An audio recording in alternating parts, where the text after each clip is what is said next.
everybody. Welcome to Deep Fat Fried. How's it going? All right. Everybody's good. Good. Yay, it's a Scotty episode day. Everybody go to sleep. Ha ha ha ha. Fuck you, Scotty. Well, TJ's been like super fucking like aggressive towards both of us recently. I think it's part of his like natural attachment to his new mother Vosh. I think like in order to fully attach his suckling mouth to the nipple of Vosh, I think he has to like denigrate both of us. Denigrate you. He goes on fucking ideology and poops on me all night. As if I could push you any lower than you already poops are. on me all night. Then he opens up with an invective against you, Scotty. I didn't poop on you all night, Paul. Seems like TJ's very aggressive. He's trying to establish ape dominance.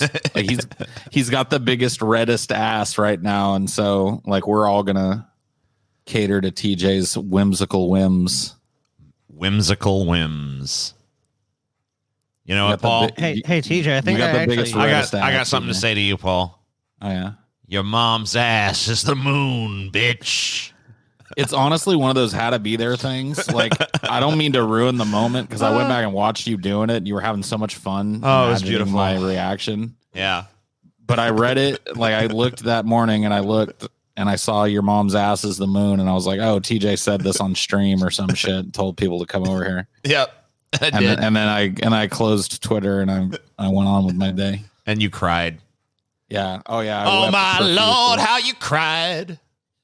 And Paul cry every single time. The knowledge that TJ had roasted him so harsh. Yeah, whatever, TJ. It's like the reality TJ wants you to live in. Like, yeah, you just plop down on your fucking couch. My mom's ass really is the moon. Oh, God, why? Yeah, TJ was all drunk, and that was what he was in that full mode where like every fucking scheme he had was going to reduce his fucking opponent to a blubbering sack of like uselessness. Paul's never going to recover from this.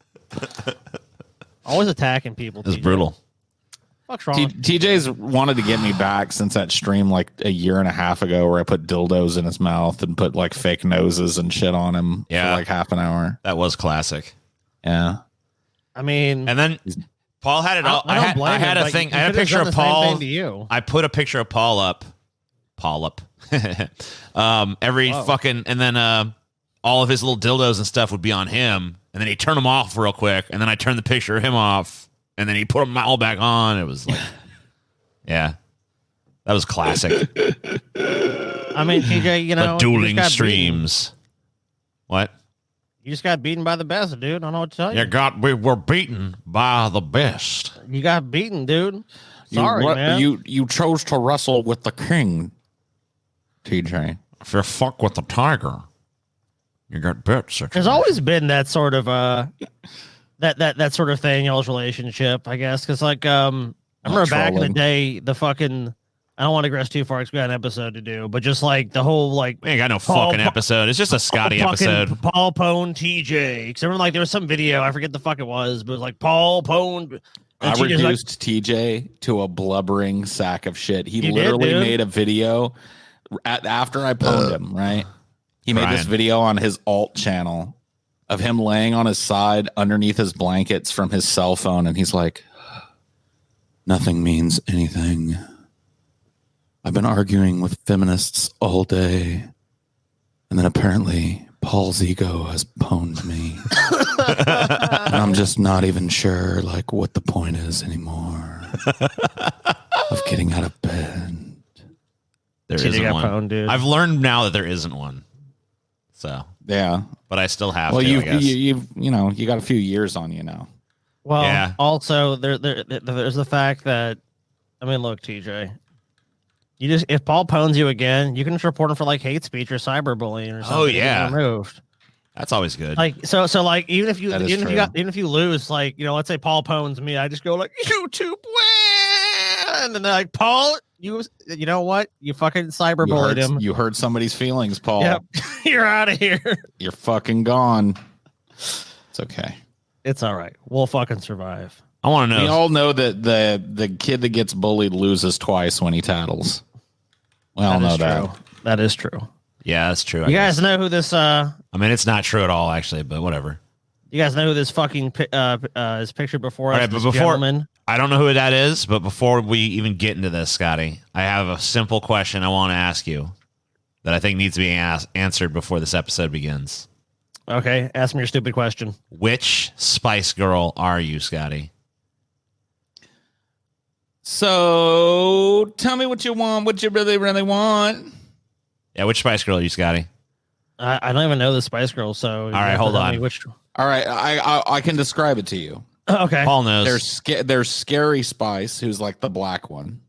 Oh, no, Very I offensive. can't pick that one. There's Sporty Spice, who's like the brunette, who's like athletic. Ooh, it could be athletic. There's Ginger Spice, who was the redhead. And then there is... Only a ginger. Oh, I'm missing a Spice. Posh Spice, dude. Posh Spice, who is, fucking Victoria Beckham. Yeah. I mean, those all sound like pretty horrible choices.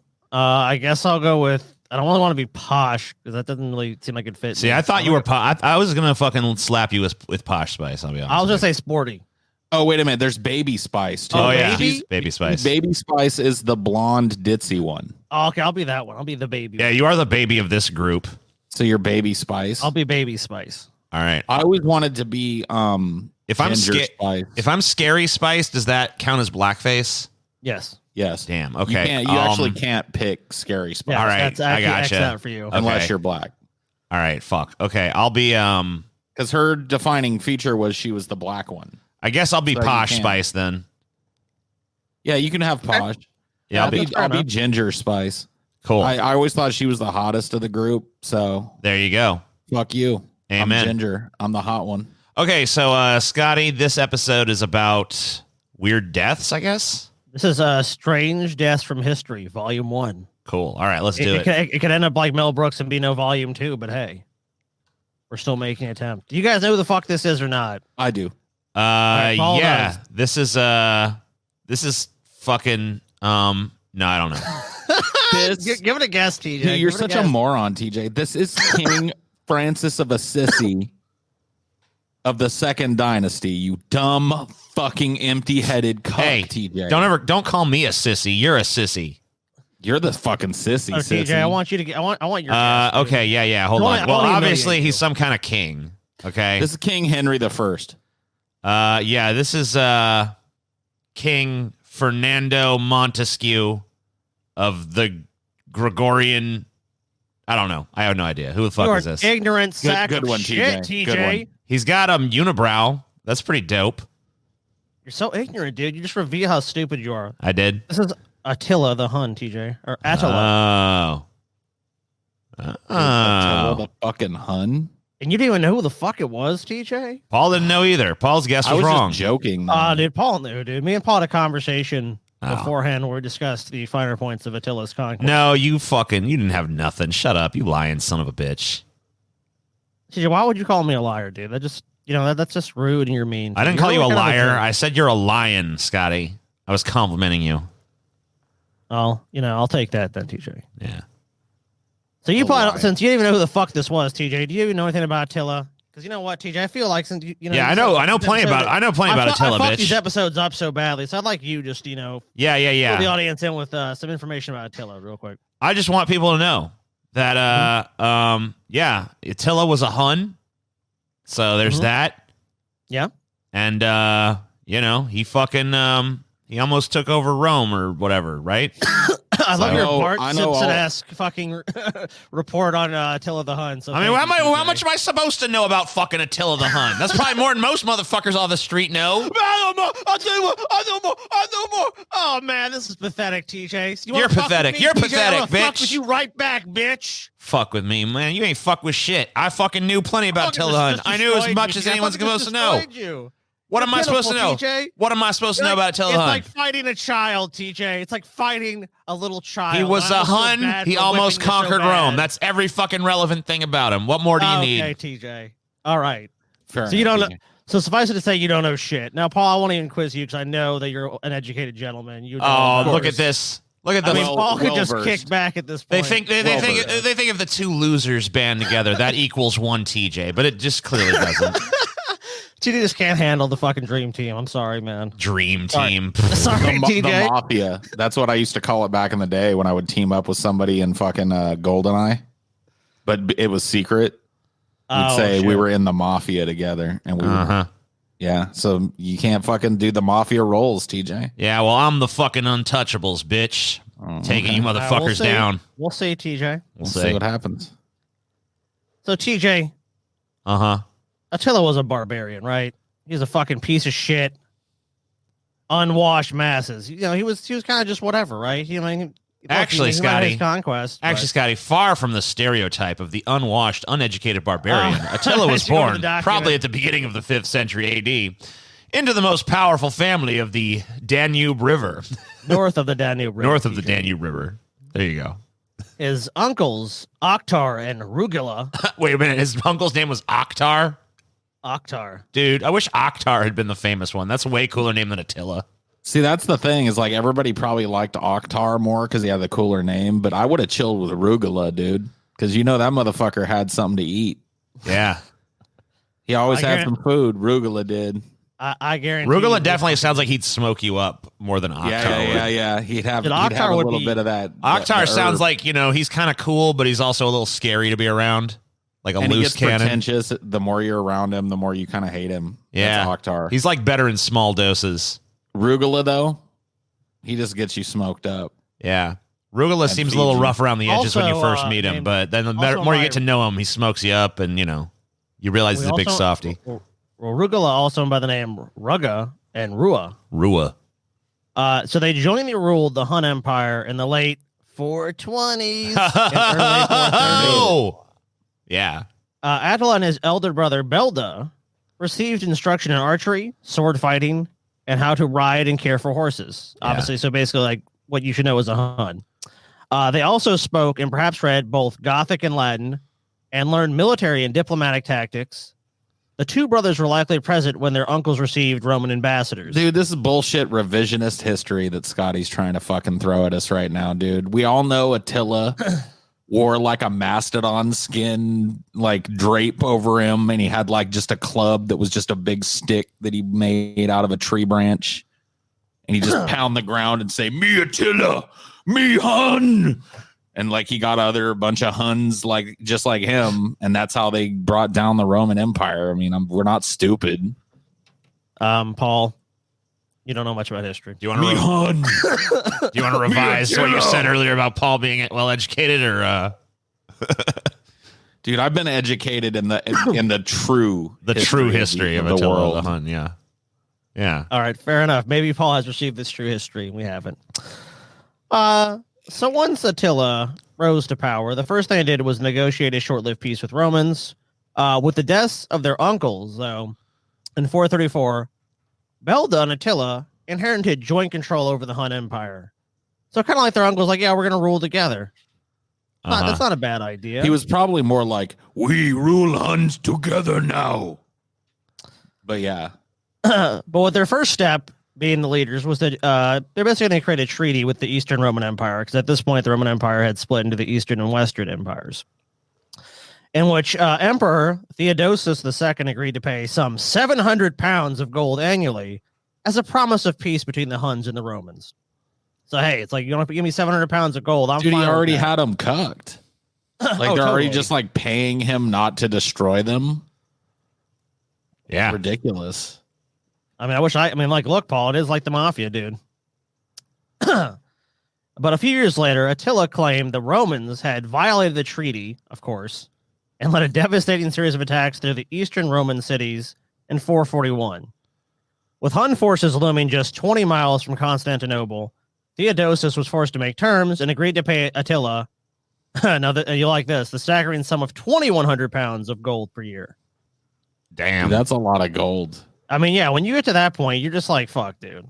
He basically owns your ass. Everything your whole civilization is creating is going to him. Fuck yeah. So now we're going to move to the next slide. Attila, get the gold. This shit, dude. It's like the fucking court of Attila. Yeah, Attila's pissed. You know, why is he wearing clothes, though? He should be in a deerskin pelt. That's still close. Sadly, guys, all good things must come to an end. Attila didn't really like sharing power, so he decided to kill his own brother. Good for him.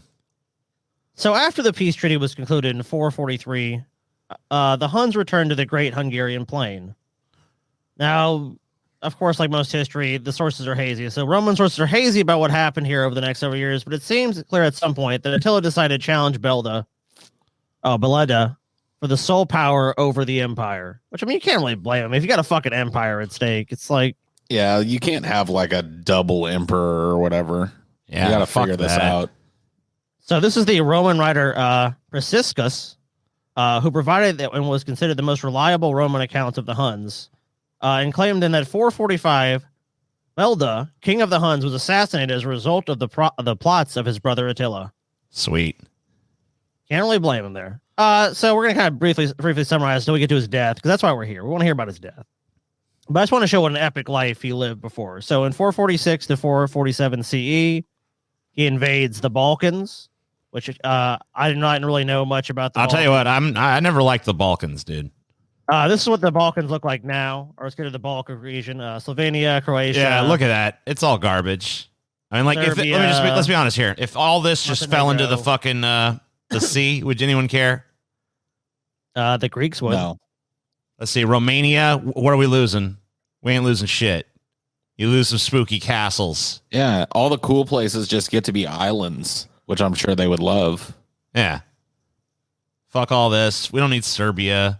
Bulgaria. Yeah, what's the last fucking good thing you heard about coming out of fucking Bulgaria? You got me there. Bulgur wheat muffins. Greece pretty much sucks these days. I mean, it had its heyday, but now it sucks. Albania. That's like the punchline to a joke. TJ, you know what? Euros from Greece. Oh, you talk about like the sandwiches, like the gyro, like a gyro or whatever, you know? Oh, yeah, dude. Yeah. That's pretty dope. I mean, I don't know. But we have the recipe now. We got that. We don't need them anymore. I don't know. Is it as good, though? I don't know. I guess we should go check it out. So I think I just spare Greece just on that point. The other countries, I think we should spare Turkey, not because of anything they did, but just so we can still make like lame jokes. You know, where the punchline is like, you guys are idiots. Dude. Talk about Turkey, the country. You go to Greece. I'm going to Burgas, Bulgaria, dude, right on the Black Sea. That's where I'm spending my time. Good. Right there in Burgas, Bulgaria. Burgas, dude. They're gonna burg your ass over there, dude. Burgas, Bulgaria, right there on the Black Sea, dude. Just chilling. That does sound pretty neat. Burgas, Bulgaria on the Black Sea, my friend. That's so Attila invades there. In 451 C, he invades Gaul, like areas of like France and that part of Europe. He had a lot of Gaul. Sorry. In 451, he has a major battle. Actually, his only defeat, the Battle of Catalonian Plains, also known as the Battle of Chalons. Chalons.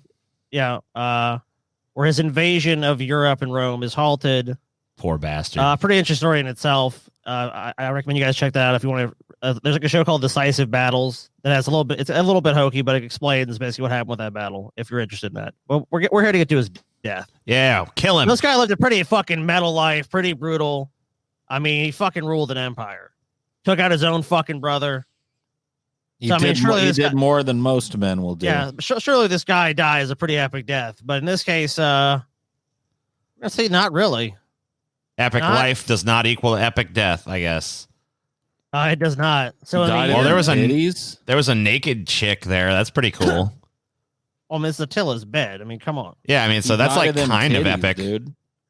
Yeah, she put poison on them titties and bobbled them in his face, and that was it. He didn't realize it would be the last motorboat of his life. Know? What's that?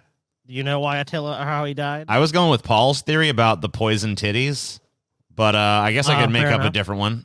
Let's see. Maybe she poisoned her fur burger. Yeah, I think she just suffocated him on that ass. I think she just plopped that ass down in his face, and normally, you know, he would always tell her like, "Don't fucking stop until I give you the signal." But this time she got so into it, she missed the signal. And she just suffocated him between them ass cheeks. Okay. Well, that's definitely a theory. It is. In the year 453 CE, after a great feast, TJ, of course, because who doesn't like a great feast? I like great feasts. Attila was found dead on his wedding night. Oh, he got married. That's the problem.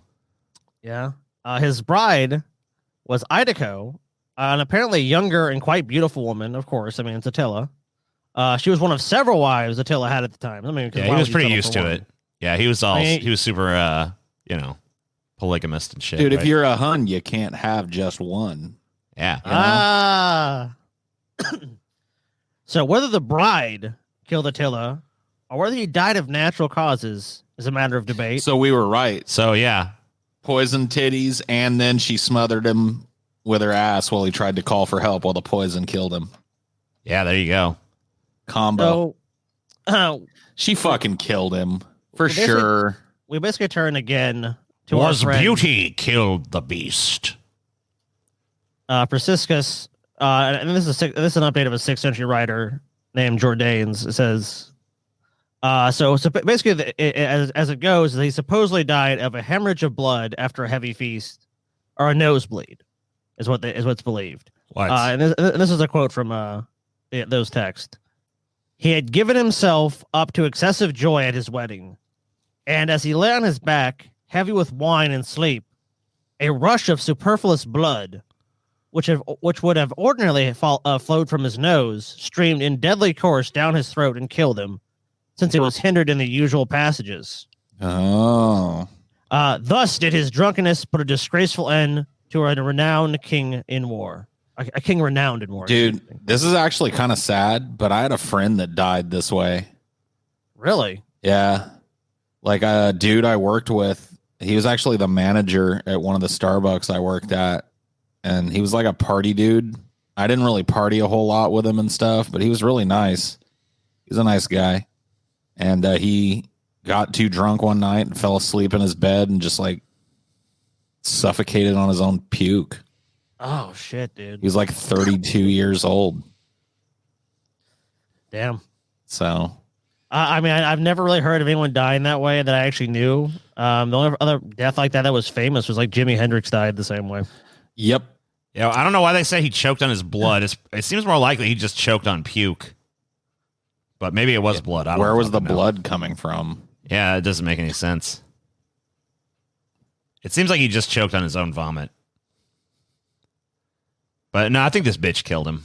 I don't believe that fucking Attila the Hun could die like that. It was them poison titties for sure. Yeah, them titties was poison. Nice I'm assuming by saying blood, it was probably a nice way of saying vomit. But yeah, he also could have been murdered. That's also a possibility. He was murdered. This happened. I don't trust that bitch as far as I can throw her. Look this at happened her. a long time ago, so who the fuck really knows? So obviously, when his army learned about this, they didn't take it too well. So again, we go to Priscuscus. The men of the army, had cut their long hair and slashed their cheeks. Whoa. So that the greatest of all warriors should be mourned not with tears or the wailing of women, but with the blood of men. Wow. Then followed the day of That's grief, so metal. feasting, and funeral games. A combination of celebration and lamentation that had long history in the ancient world. That night, far beyond the frontiers of the Roman Empire, Attila was buried. His body was encased in 3 coffins, the innermost covered in gold, second in silver, and third in iron. The gold and silver symbolized the plunder that Attila had seized, while the harsh gray iron recalled his victories in war. Then, to give even more metal, according to the legend, of course it's just a legend, a river that was then diverted. Attila buried in the river's bed, and then the waters released to flow over, covering the spot. Those who had taken part in the funeral were killed, so that the burial place might never be revealed. Damn, so Attila's still out there underneath a river somewhere? That's the legend. He's buried. A river was diverted so he could be buried, and I guess the stream. Dude, there's a fucking solid gold coffin encased in a solid silver coffin with a bunch of Attila the Hun artifacts in it out there under a river is what you're telling me. That's the legend. I'm getting a shovel and a ticket. I'm going now. Where was this? Where was he buried at? Well, everyone who knew was killed. So let's see. I'm actually not sure the exact site. I mean, I guess if they knew, they would actually know where the fucking. I'm gonna have to dig a lot of holes then. I guess. Well, I mean, that's a pretty solid point. If we fucking knew, then I would have discovered the tomb already. I mean, Paul, this guy's been buried for fucking 1,600 years now. I mean, more than likely, that's just a legend, and that coffin was probably fucking dug up, 20 minutes after his death. I mean, who the fuck knows? Dude, everybody that witnessed it was killed so that they wouldn't tell nobody. More Hun shit here. This is the famous Italian magician. There's no way he's Italian with that mustache. That's a German fucking mustache. Transformatus Pavlacci. Pavlacci? Oh, yeah. Yes. The great Transformatus Pavlacci. Pavlacci. The Transformatus. I like the creativity, but no. This is Franz Reichelt. I knew he'd be German. Austrian, TJ. Close. Close enough. Nah. So Franz was an Austrian-born French tailor who was well known during his time for inventions.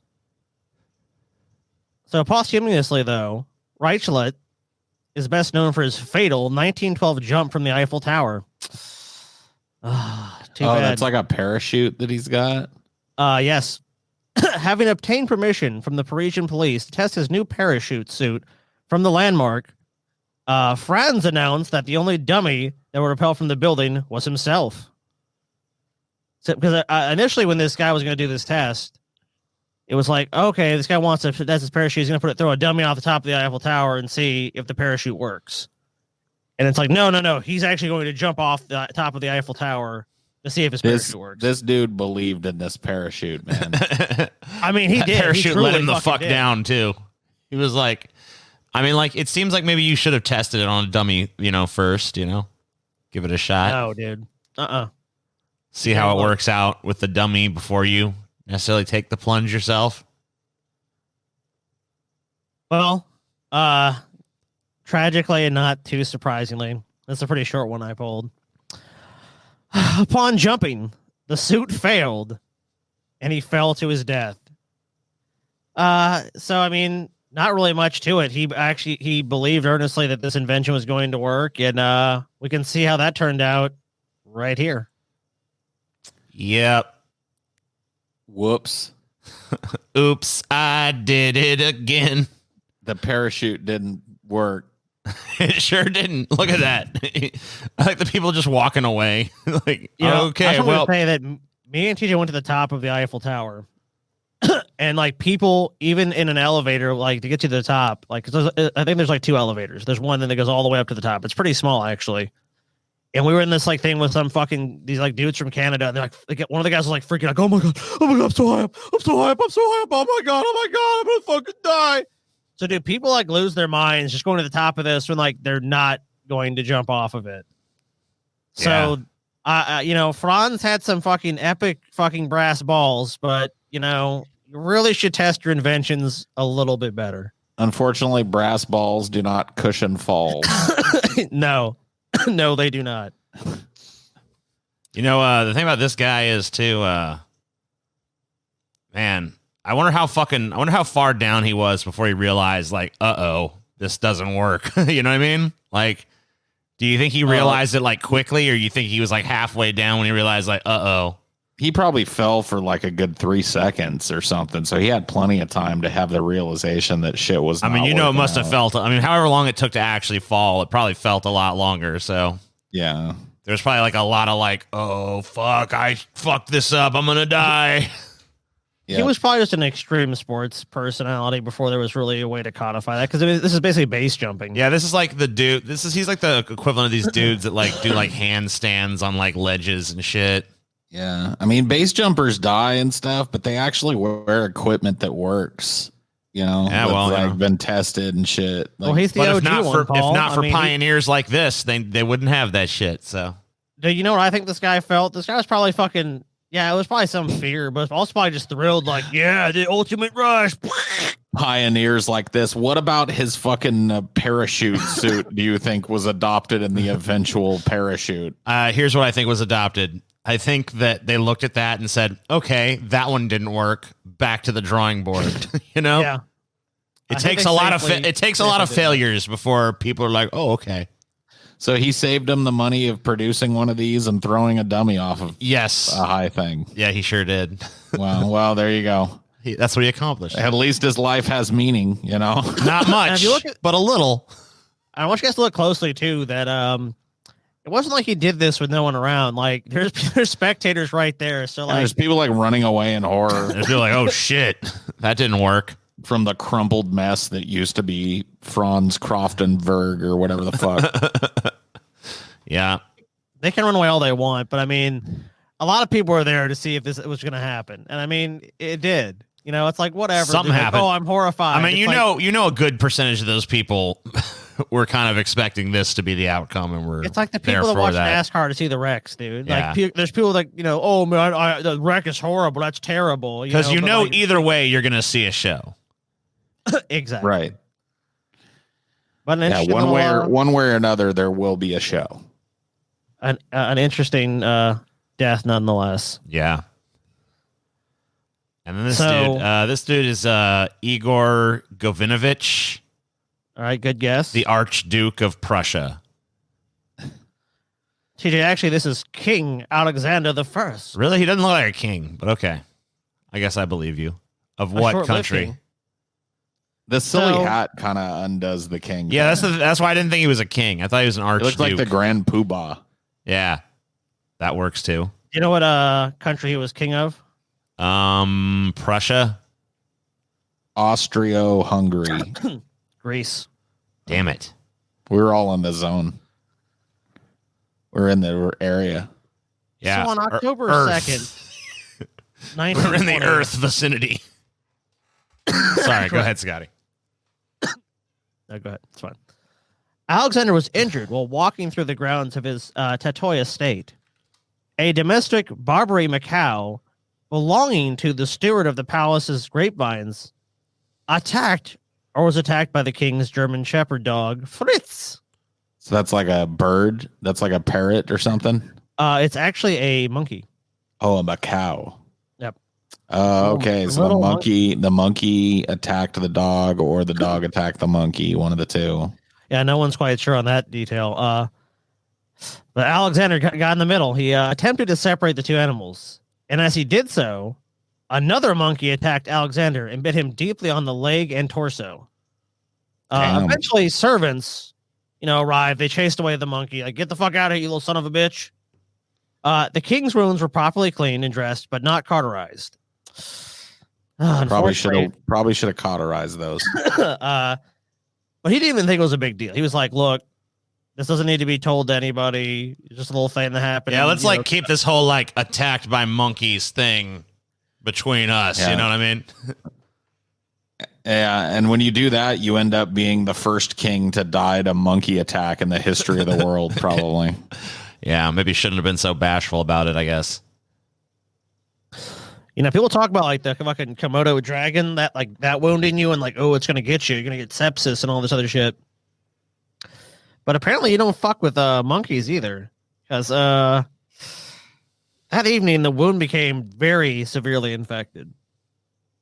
He developed a strong fever and sepsis set in. Not good. If you get sepsis, you're pretty much done.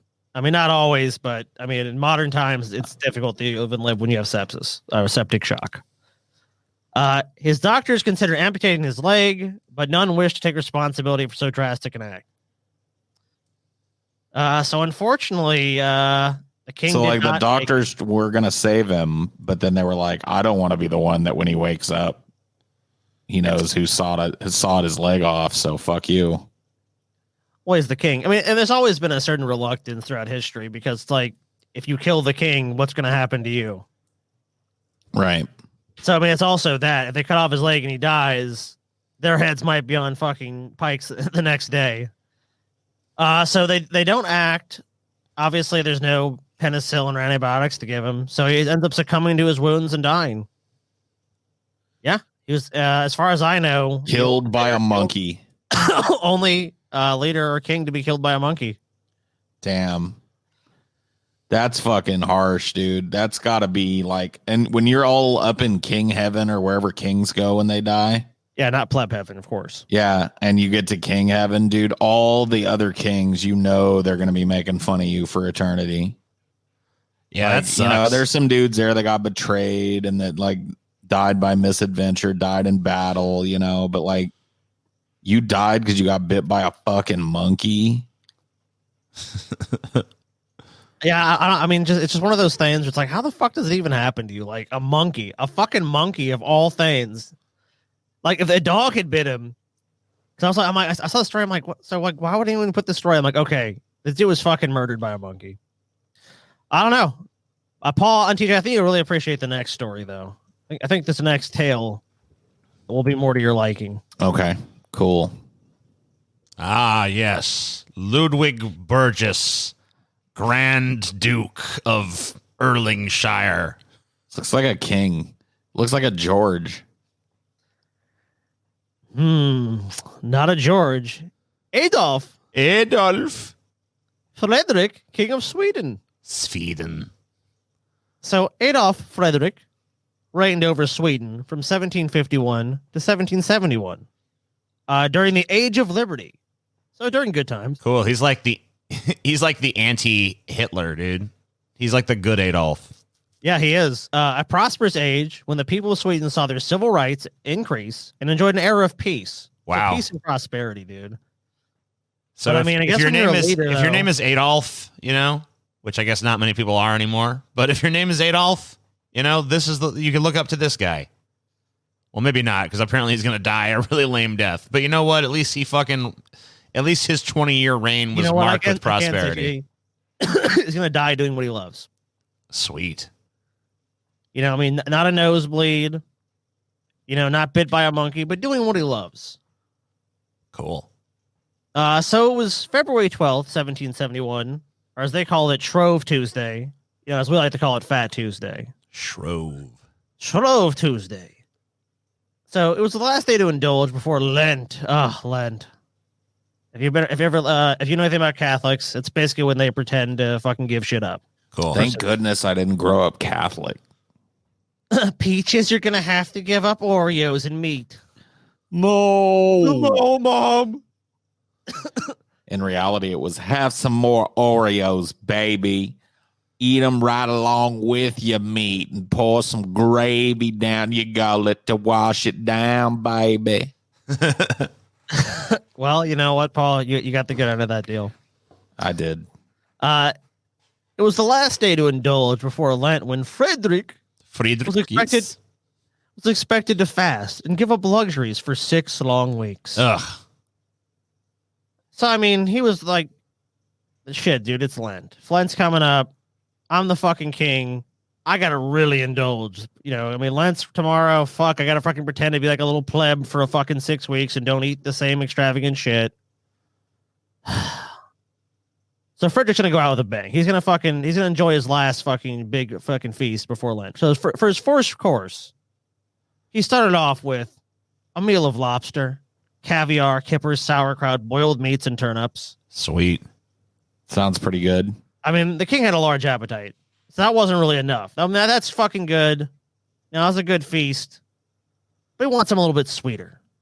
So he decided to indulge a little bit further with some champagne and the traditional Swedish sweet buns called semlas. Semlas, baby. Bring out the semlas now.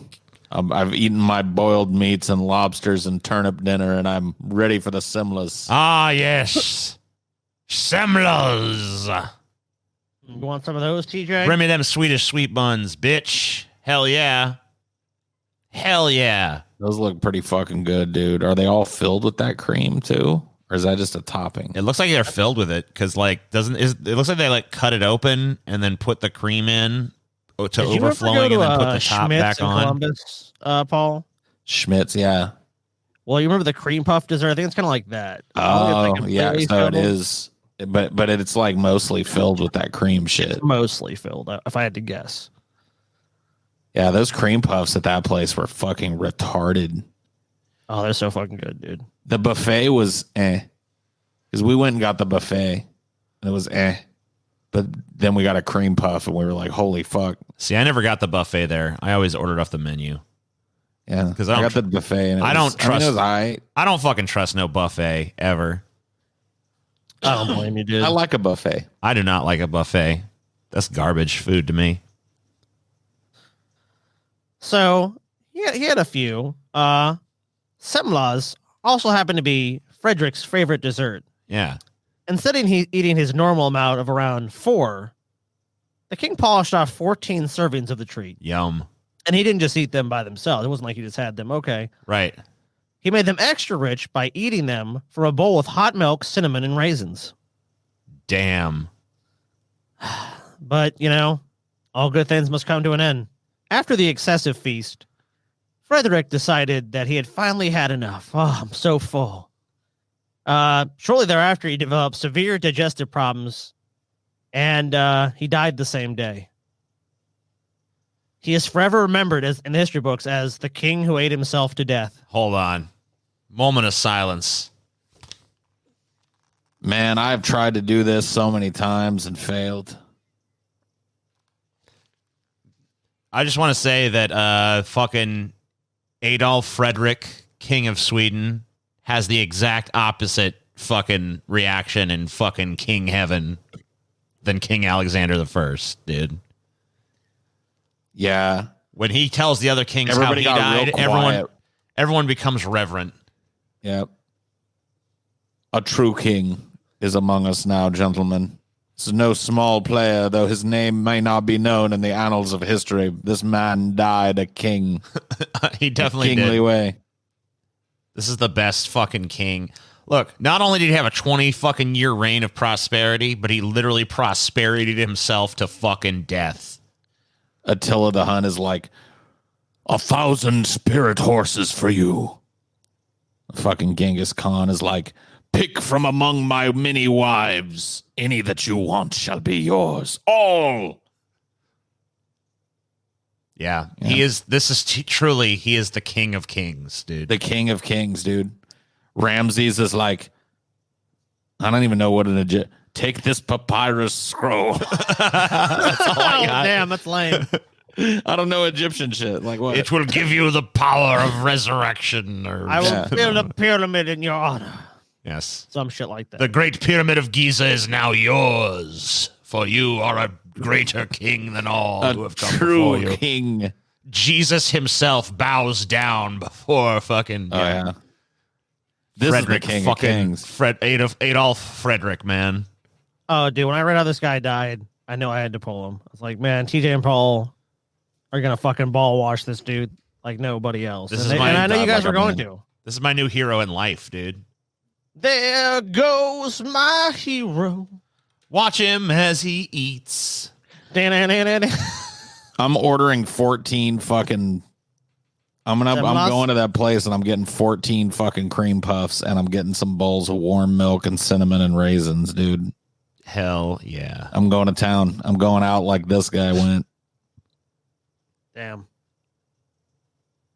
It's time, dude. It's time to pull the trigger on some beignets. I'll just get some beignets. I'll just get like 90 beignets. I don't know. Fuck, dude. I don't know how many beignets you could eat, Paul. You're pretty fat. I could eat a few beignets. I think maybe you could eat a dozen, then you tap out. Probably. I mean, because you gotta remember they're pretty rich. Like you, like I know you might think you can eat more, but fuck, dude, that would be kind of disgusting at a point. Now we're gonna go to more modern, strange deaths. I've seen these historical ones. How about this lady here? Oh, how do you think she died, gentlemen? Courtney Alvarado. She died when a refrigerator fell on her as she was trying to take a turkey out for Thanksgiving. That's very close. No, this is actually Felicia Jorgensen. She died when a beaver bit her beaver and it became infected and she died. Damn. Also very close, TJ. This is Natalia Nimitz. Natalia. Okay. And this one is called I've Got a Deadly Ticket. I've got a deadly ticket. So, Natalia Nimitz was boiled alive in a confectionery factory. That's how she died. She's Russian. So the boiled alive in a confectionery factory? Not on purpose, but accidentally. So the 36-year-old mother was busy at work at a candy factory. Strangely, we find that it makes the chocolate taste sweeter. What the fuck, TJ? What the fuck? Now we always boil woman. It's become tradition. Sorry, go ahead. You're fucked up, TJ. Sorry, go ahead. So the 36-year-old mother was busy at work at a candy factory in October 2017 in the Russian city of Stary Oskol. Stary Oskol. Suddenly, her colleagues noticed she was missing. Like, where the fuck is she? They frantically searched the factory for Nimitz and made a startling discovery. Her leg was poking out of a vat of molten caramel. Yeah, not the place you really want to be. I mean, that's kind of like a nightmarish death. It's got to be a tasty last few moments, though, because as you scream, your mouth fills with delicious caramel. A little hot, but you know. Oh my God, it's delicious! What a fucked up way to die, dude. Oh, I mean, you have to. Yeah, the bitch fell in a fucking vat of molten caramel. Yes. Okay. Yeah, I know all the ways to go, right? Upon finding her, they knew there was nothing that could be done to save her. She obviously was surely dead, and of course, in addition to the boiling hot caramel, the vat contained whirring blades to stir its contents. So not only was it filled with molten caramel, also has blades in it to keep stirring. Oh, so just like chopped her up in there. Yeah. Mixed her all in with the caramel. Yes. Yes. Dude, how much do you want to bet TJ's right? And some oligarch was like, wait, before you do cleanup, make candies from this caramel. Send them all to me. I will serve them to my guests. Yes, servant girl died in this caramel. Yes. You will notice we call this woman's life caramel. You now absorb part of her spirit. Yes. You never tasted anything like woman's life caramel. It's so true. It's like some Rick and Morty ass shit there. It's so true. So one of Nemitz's coworkers told the Russian newspaper. I'm not even pronouncing that. No, go ahead, Scotty. Tell us what the name of the Russian newspaper was. All right, I'll fucking try it, TJ. Fuck you. The Komsomolskaya Pravda that she did not cry and no other noise was heard. Another person added, she got boiled alive. This is true. They're very Russian, dude. Yeah, she was boiled alive. This is true. It's like, all right. No, this is true. I mean, not necessarily. She might have died from being chopped up by the blades, too. We don't know exactly what killed her in the vat, so. How she found her way into this deadly vat of caramel is not clear. The first theory was that the high temperature in the working room caused her to faint and fall into the bowl. The second is that she simply stumbled into the vat. It's also been reported that Nimitz was already in the vat cleaning it when the caramel began flowing in. Oh, man. That sucks. That would be shitty. But I will say this, her death was actually the third one for the factory in under a year. This is a good factory, man. They really are on top of shit. You know what I mean? I want some candy from this factory, man. So it's very plausible that she was in there cleaning and someone's like, time to dump the fucking molten caramel in. Dude, they've got an ingredient over there that Hershey's doesn't have, dude. Human souls. Yeah. Whenever more powerful. Whenever the fucking candy stops tasting as good, they fucking arrange for another sacrifice. So good, they're to die for. Natalia, go clean that. Yes, in that. Yes, you clean. Release the caramel. Opening caramel valve, comrade. We're making some more boiled woman caramel. Goodbye, Natalia. Well, if you guys ever want to open this factory, you know where to go. I didn't even realize that this was an option. Like, I'd never considered running a horrible Russian candy factory that kills women and makes them into caramels. You've never lived, bitch. You've never lived. I think you guys. And I think to myself. All right, go ahead. I think you guys might recognize this next one. All right. Yeah, this is Gertrude Watkins. Yeah, that's it. That soda machine actually fell on her later. Well, I think we all have heard of this. TJ. Oh, is that? Emily Kerflopple. I always get her confused with Gertrude Watkins. How did she die again? This is Jennifer Strange. Hold your wee for a wee. Oh, yeah. I've heard of a few instances where this kind of shit has happened. Like these. Yeah, so she drank a bunch of water and then held her pee till her bladder exploded or some shit. On January 12th, 2007, Katie Ending's morning show, The Morning Rave. Welcome back to The Morning Rave. It's The Morning Rave, guys. Morning zookeepers, dude. Yeah. The worst kind of radio. It's The Morning Rave. Oh, look how wacky they are down on the rave, Dave.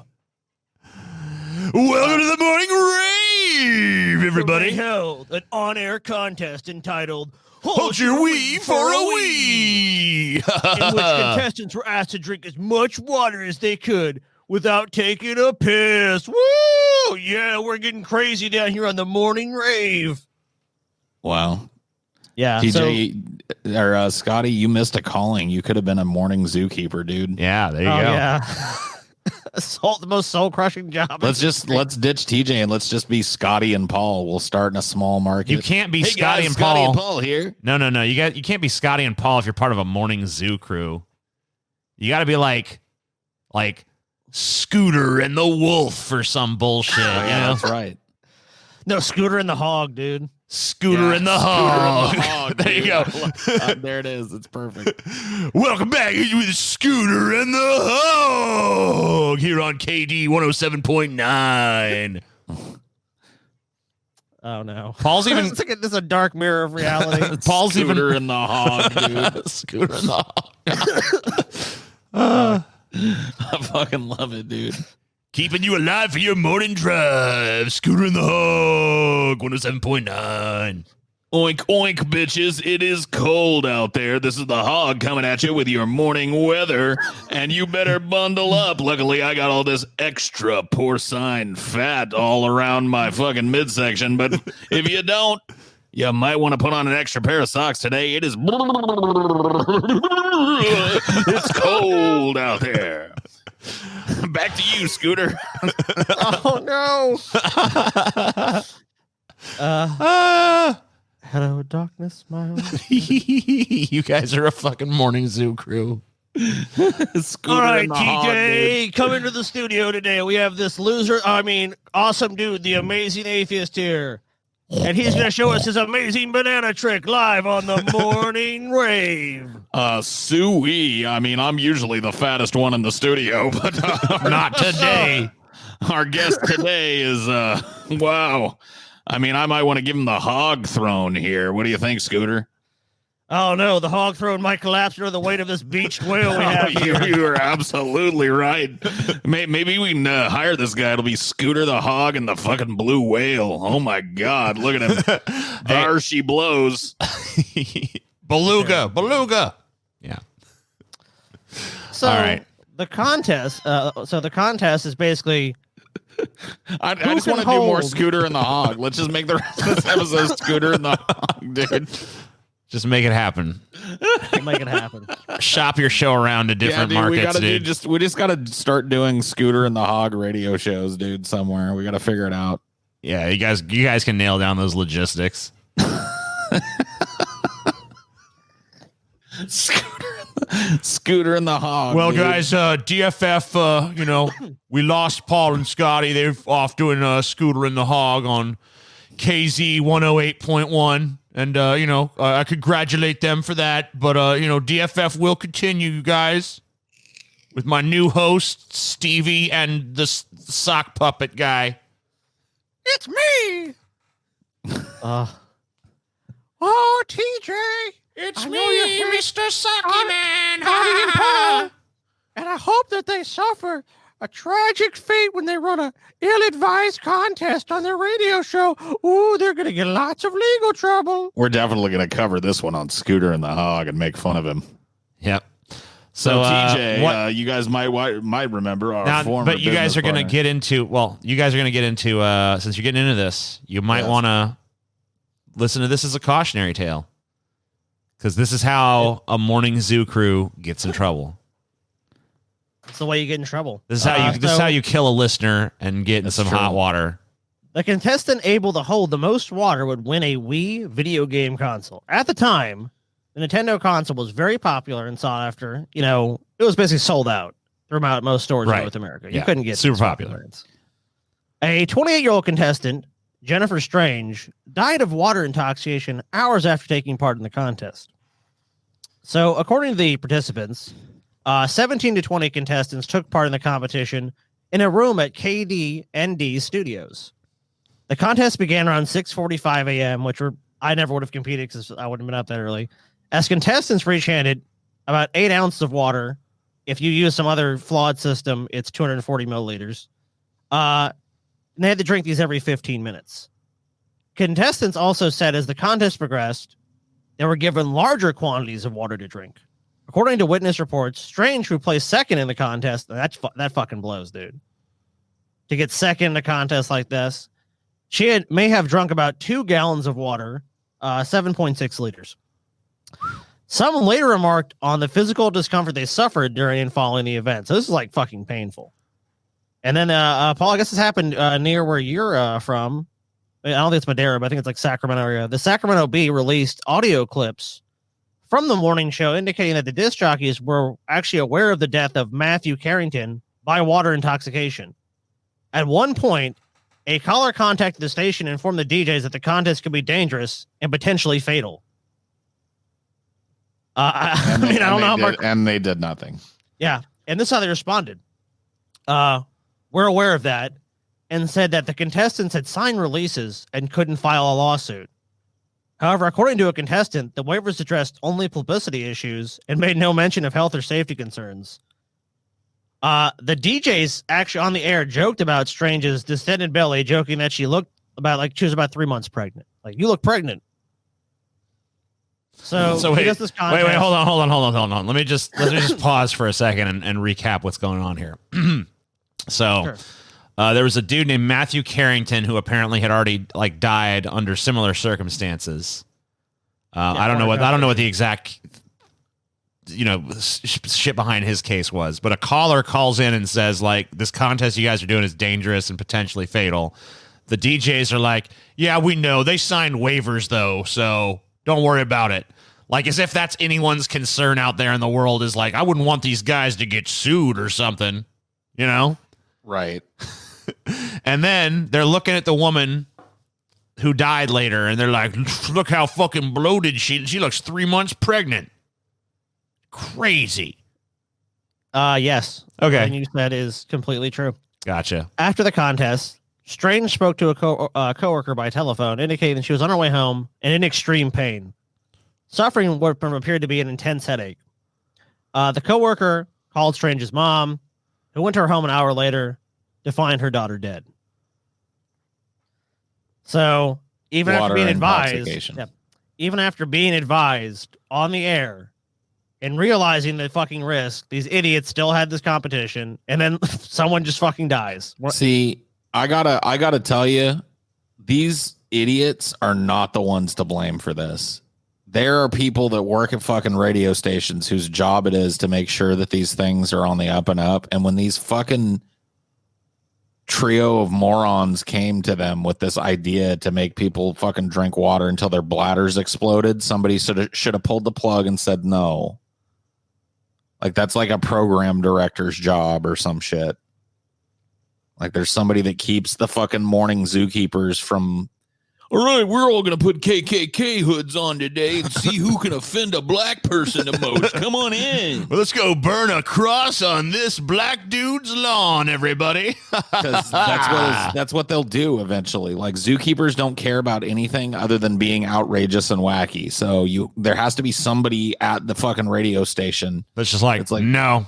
that goes like, no, you're not going to fucking make people chug 2 or 3 gallons of water and stand there for 3 hours and kill somebody. Figure something else out. So things actually did not turn out too well for these the morning rave here. Shocking. On January 15, 2007, the front page of KDND's website was replaced with a message from John Geary, the station's vice president and general manager, expressing sympathies to Strange's family and announcing that the morning rave program will be taken off the air indefinitely. The only smart decision made. The rave was over, man. Yeah, the rave finally. The rave is canceled finally. 1 day later, January 16, 2007, Geary dismissed 10 station employees, including the 3 morning disc jockeys, Adam Lucas Cox, Steve Manny, and Patricia Trish Sweet, from their positions in connection with the tragedy. And of course, as they've already stated before, canceled the morning rave. You know, there was a lot of people who were fucking like, man, this is bullshit. So those other people that were, because it said there was like 10 people. Yeah, that was basically everyone who like went along with this was fired. All the people that we talked about that had the authority and power to stop this at some point went like, no, that sounds great. Good ratings. Go for it.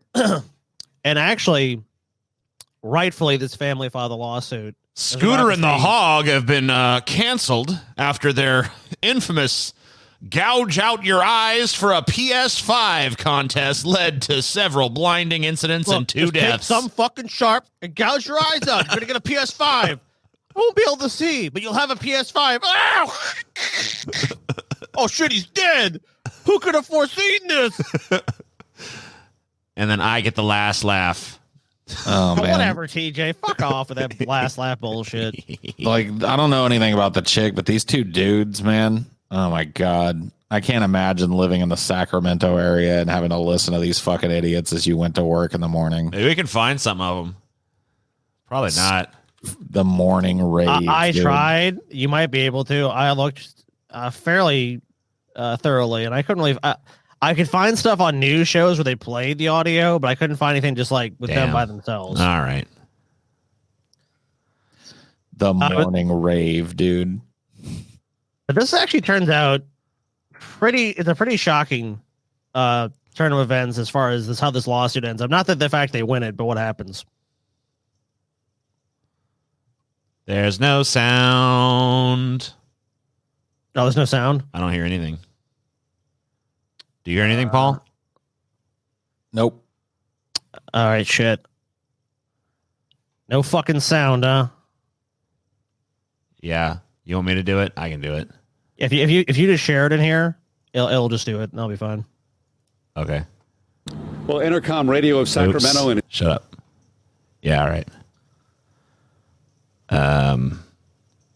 Fucking goddamn it. It's all good. Isn't there a way to like? Whatever. I'll just share this screen. Bloop.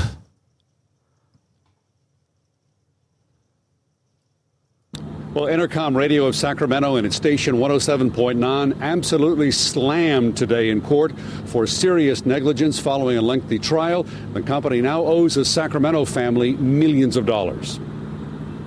The jury found that Intercom Sacramento's water drinking contest was 100% at fault in the tragic death of Jennifer Strange. And the jury awarded a total of $16.6 million to her family, husband Billy, and 3 young children. I'm very thankful and appreciative that the jurors took their time and that they held appropriate people accountable. Although $10 million less than requested, the family's attorney said it's not a lower number. It's what the jury decides. The key issues for us are accountability, and that's what we got today. The attorney for Intercom Radio would only say, obviously our hearts go out to the Strange family. Everybody realizes this is a really tragic event. So, our thoughts are with them. In January 2007, FM 107.9 enticed contestants to drink and retain huge amounts of water. 28-year-old Jennifer Strange was determined to win a Nintendo video game system for her family. She came in second. She became ill at the radio station, drove home, and died of water intoxication. Attorney Dreyer says this verdict will impact every radio station in the nation. If there's any potential that people are going to be injured or dead, they're not going to do it. They're just not going to do it. And to me, what stronger message could we possibly want than that? By the way, the family's attorney says he has been assured that Entercom is not going to appeal, and they will pay the full amount that the jury ordered today. In Sacramento, Tom Duhane, KCRA 3 reports. Yeah, so that was the shocking part, was that the fact that they actually agreed to fucking pay the entire settlement amount, or not the settlement, they awarded amount. In a very morbid way, she gave her family a way better gift than a Wii. I just thought it was crazy that they actually, I'm like, okay, yeah, they're going to appeal. Because what the fuck are they going to say? I mean, like, there's literally like someone called into the station and was like, this is dangerous. And the DJs were like, we know. We don't care, bro. It's hold your Wii for a Wii day. Oh my God. Honk, honk, honk. Woo, woo, woo. Oh my God. Yeah. They look like they've got to take a tinkle, don't they? Oh, the final two. Look at them. Distended bellies. They look like they're 3 months pregnant. They've drank so much water. It's almost deadly. Oh. Oops. Who's this guy? Is this Paul's dad? Dude, my dad is way better looking than this fucking schlub. Oh. So I guess your your apple fell far from his tree then, huh? Yes, it did. Unfortunately, it bounced off of the root of ugliness and rolled into the ditch of despair. This guy is sometimes you can't fucking you do a better job roasting yourself than anyone else. Morlow. No, this guy's not cool enough to be a Morlow. This guy is Morlow. Butch Cranston. Egidius of Irving, Schiffer. Virginia. Schiffer, TJ. Schiffer? Schiffer? I don't know. Okay. He's German, though. Egidius Schiffer, we don't know. We're dumb. Was a German serial killer in prison for murdering when he was found dead on his cell in July 2018. How do you think he died, guys? What's the cause of death here? Accidentally yanked his own dick off, jerking off. Okay. I don't know. He got in a fight with a bear and lost. With a bear in his cell. Okay, cool. Yeah. Good guess, Paul. Accidental electrocution during a solo sex act. Hey, I was close. Yeah, I mean, you weren't actually not that far off. I guess he was dubbed the Aachen Strangler. Aachen. Schiffer tied up and raped young women he kidnapped before strangling them to death. Uh-huh. He was sentenced to life in prison in 2008, 18 years after his last murder, when authorities were finally able to link him to the crimes via DNA evidence. Okay. So technology got better. They were able to match his DNA. He got caught. Right. He picked up his victims, all between the ages of 15 and 31, on their way home from nightclubs. Schiffer was married during the time of the killing spree and had a son, raped at least 3 of the victims. Okay. So he's a pretty brutal serial killer. Yeah.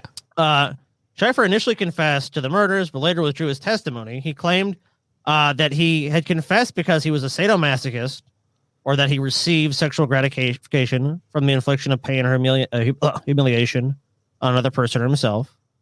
And he was actually excited by the thought of being locked up in prison. Okay. So he almost had like a prison fetish. He's like, yeah, lock me up or be lock me up. Gotcha. And actually, it would be his downfall, of course. He had been kept in solitary confinement for 8 years in Bochum, a German prison.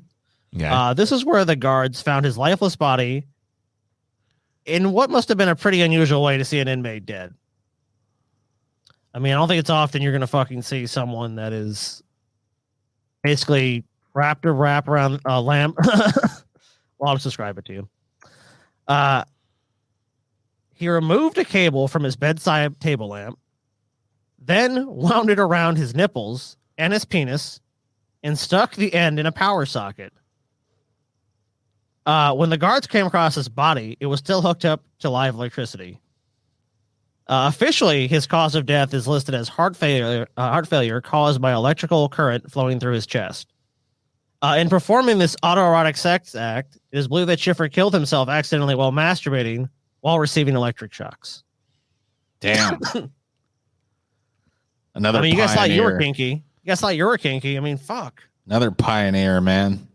Just trying to shock himself to get off, man. Yeah. I mean, he did the best he could with what he had. You know what I mean? I mean, it sounds like he did a thorough job. Yeah, he was like a MacGyver of fucking building his little, like, weird sex toy there. At least he didn't die with it just wrapped around his dick. Like, he gave them nips some attention, too. You know what I mean? Yeah, he could have been lazy about it. He's like, no, I don't want my dick shocked. I want my nipples shocked, too. And, you know, for the record, guys, we want to be very thorough here on the show. There's no evidence of foul play, and the prison declared that there was no evidence of suicide. And Schiffer's lawyers also said his client was not suicidal. I want that to be clear. This isn't, I mean, like, he was getting off here. Yeah, he was trying to. Yeah, I mean, like, it clearly was not an attempt to get. Yeah, I mean, like, it doesn't come across like a suicide. I mean, he obviously knew what he was doing. Well, I guess he didn't know what he was doing, but, you know, he knew what he was trying to do. He knew what he was trying to do. Yeah. They just want that clear for the record there. All right. Well, now it's clear. That's all that's been said here, TJ. Calm down, man. Calm down. All right. I just want to make sure everyone understands, you know, it wasn't suicide. And TJ, reading that story, I couldn't resist, but I had to pull this last one. This is the last death of the evening, and I don't know who this is, TJ. Hell yeah. I think you guys will finally be able to get one of these correct. TJ's role model right here. This dude is my hero. I love fucking David Carradine, dude. You love fucking David Carradine? I don't know how you do I it love now, fucking David Carradine, dude. Love fucking David Carradine. I mean, oh, you actually think David Carradine's dead? Oh my god, what a dupe. Oh shit. Okay, well, if you have an alternate theory, I'd like to hear it. I mean, it's not an alternate theory. He lives, dude. He drank the Kool-Aid, Scotty. David Carradine realized, you know, he could no longer put on age makeup to look as old as, you know, they expect a human that's been around as long as him to look. So he decided to fucking, you know, die. They found a homeless person. He was, you know, he paid off the coroner to say it was David Carradine's body. Right. And then David Carradine took off this mask that makes it look like he actually is aged and continued to live his life. You know? I like it. Because as you guys, David Carradine stopped aging in his 30s. He actually discovered he actually discovered the elixir of immortality. Mm-hmm. And, you know, so he's still out there doing his David Carradine thing. Let me at least tell you then, TJ, to you, the conspiracy theory. Yeah, I mean, I guess you could talk about the crazy. I mean, like, you really think a dude as cool as David Carradine is dead? No. Ridiculous. But go ahead. Okay. Go ahead and tell your lies. I'll go ahead and spread the lies for you, TJ. Don't worry. I'll get right on that. Yeah. On June 3rd, 2009, at the age of 72, Carradine was found dead. And according to TJ, I guess that this is a body double. In his room at the Swissote Nai Lert Park Hotel in Bangkok, Thailand. Mm-hmm. He was in Bangkok to shoot his latest film titled Stretch. Yeah. Police said he was found with his hands bound together above his head and a rope around his neck and genitals. Nearby in a bed is what appears to be red women's lingerie, causing immediate speculation that his death was a suicide. And actually, if you look at a lot of the first news stories about this, it was basically David Carradine commit suicide. I mean, technically, he did unintentional suicide.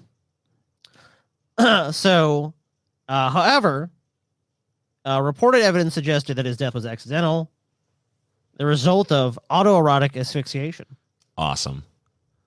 The next image we're going to show you is, pretty fucking fucked up. Okay, well, I'll close my eyes then. What's blurred? Can you full screen it more? Yeah, I'll go ahead and do that. Yeah, blow it up. Yeah. Damn. That's pretty fucked up, yo. So this is old David Carradine. And this is actually famously leaked in a bunch of fucking tabloids and shit. That was where this is the source of that. Because it was Thailand and someone just got bribed. It's like, yep, here you go. So TJ, there's pretty strong evidence it's David Carradine. So I mean, it couldn't just be some homeless dude. Like, dude had to have like a body double. Yeah. I mean, look, David Carradine has a lot of money and resources at his disposal. He made a clone. No, he just, I mean, look, all they did is they found a homeless dude that had the same basic build as David Carradine. They did a little bit of cosmetic surgery to make it look like David Carradine.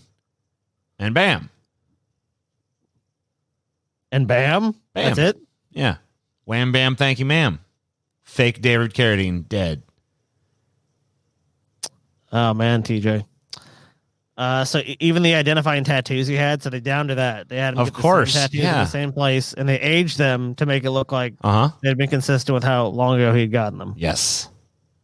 They did all that. Correct. Okay. I mean, sounds like bullshit to me, TJ. Seems pretty crazy, TJ. So there's actually 2 autopsies were conducted on him, one in Thailand and one in Los Angeles. And both concluded that the death was not a suicide, and his cause of death has been widely accepted as accidental asphyxiation. That's the official thing. But I mean, he was jerking off, and he was. Now there have been a number of conspiracy theories about this. Some people have said that he was partying with other people, and that he did this to himself, and then they just left because, like, oh shit, he's dead. That's been said. There's also been said that he was murdered by a gang or something. And I'm actually gonna show you guys the craziest one of those alternate theories. You know, TJ, you brought up an alternate theory. No, I brought up what actually happened. You're the ones who you brought up a theory. Well, you have a theory, TJ, because you haven't proven what you've said. I don't have to prove it. I mean, I could go fucking talk to David Carradine right now. Well, if you do that, then I'm willing to believe you. Fair enough. Get him on the show. Yep. All right, I will. On the show. All right. Thank you. I appreciate that.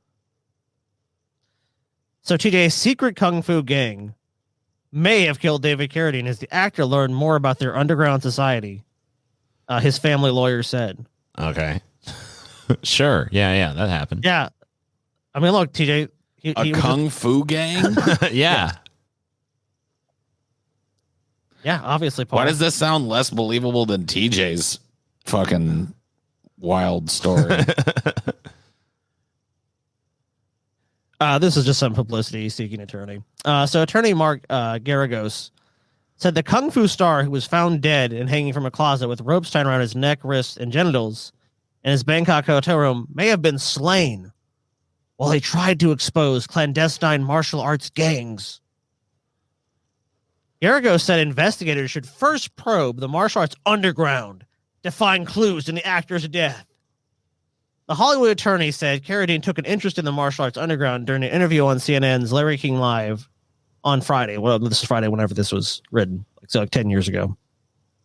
What that means is connected to martial arts and his interest in martial arts, he said. And there is a suspicion that if there was some foul play, that may be the first area where they should look. Secret underground martial arts kung fu gangs done killed David Carradine and made it look. That David Carradine.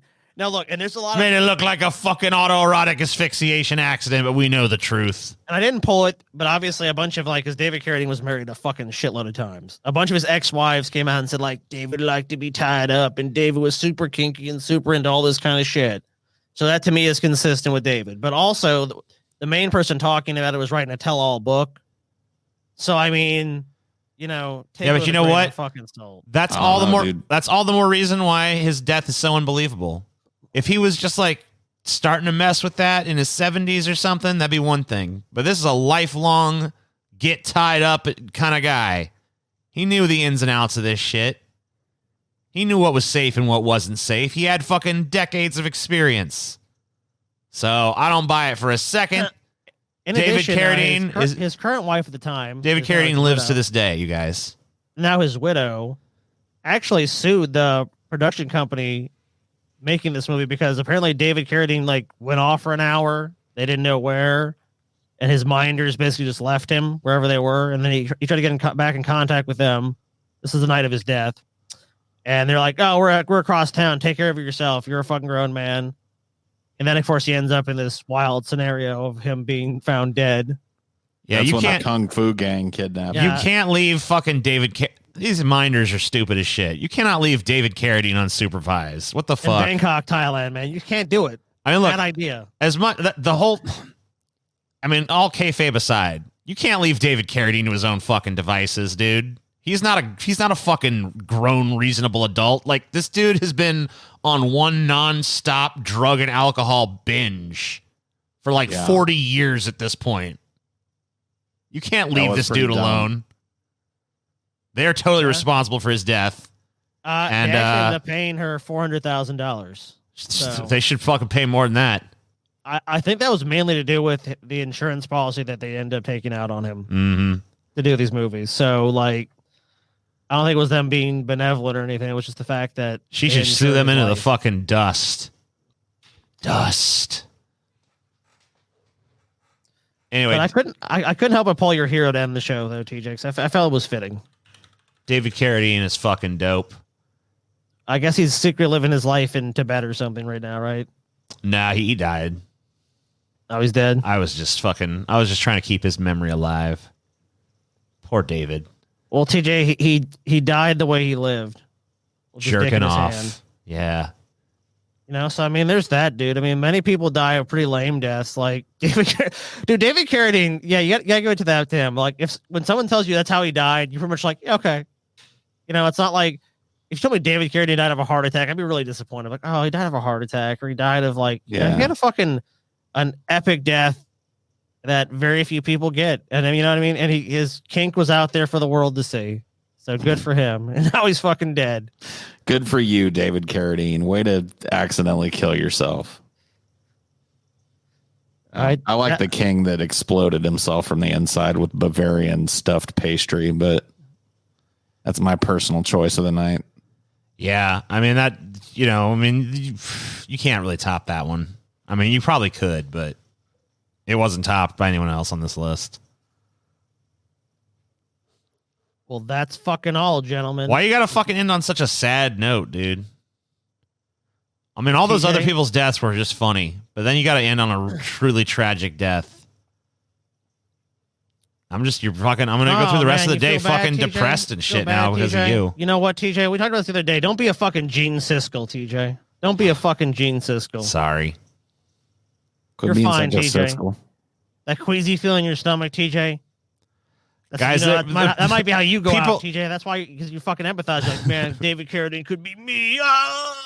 One of the pitfalls of recording all this shit in advance is like I never know what the audience is going to have seen by the time this shit comes out. Who knows, TJ? So it's like I don't even know if they're going to know what the fuck we said about Gene Siskel. And even if they do Tarantino shit sometimes, dude. Yeah. Sometimes you find out the plot and then you find out the setup. You know what I mean? Yeah, I guess that makes sense. All right. Well, thank you guys for tuning in. Thank you guys for watching. Hope you enjoyed. Let us know if you like this one. We can always make more of these. I'm sure there's been other people who've died weird deaths. Of course. So, see ya.